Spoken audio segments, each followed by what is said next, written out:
Do you have an error preventing the DL module DLL from loading? I'm Sophie Chen, a Windows support engineer. I've diagnosed the issue and have the verified solution to fix your system today. I recommend the automated system scan for DL module to finish your setup in seconds. This is the DL module, a specialized loader library used by certain Windows services to dynamically load and link additional system modules at runtime. It manages the dependency tree for complex service-oriented architectures. If this file is corrupted, related system services such as Print Spooler or local database engines will fail to start, reporting a generic error, 126. The specified module could not be found. Understanding the file's role is a great start. Now let's look at replacing it. DL is an essential component maintained directly by the operating system.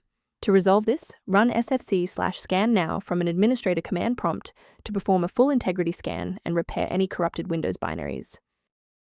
If the application still won't initialize, we need to shift our focus to how the Windows loader is interacting with the library. Performing a restart can determine if the error is just a transient environment glitch. A reboot refreshes your system's path variables and can sometimes re-establish a broken link to the DL module file. Bookmark this video or click the like button now so that you have a shortcut back to this guide after your PC finishes restarting. Restarting doesn't always catch everything. If you're still having trouble, let's try this next step together. And if you need to pause the video, I'm not going anywhere. Since that library file is still unresponsive after the restart, we'll run a repair on the coding environment.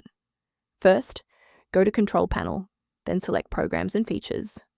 Second, find every Microsoft Visual C++ redistributable, 2005 through 2022. Third, right-click each and select Change, then select Repair. If that fails, download the latest all-in-one VC++ redistributable package from Microsoft's website. Please note that for DLL files with numbers, the number tells you which version to repair. For example, 120 equals 2013. A brief word of caution: not all solutions found online adhere to professional security standards.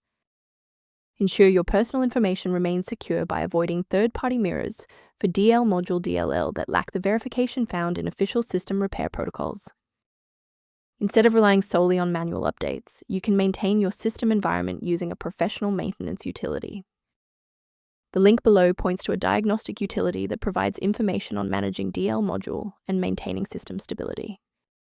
I'm Sophie Chen. We are dedicated to providing clear, safe paths to PC repair, including DL module dependencies. Subscribe to support our technical mission.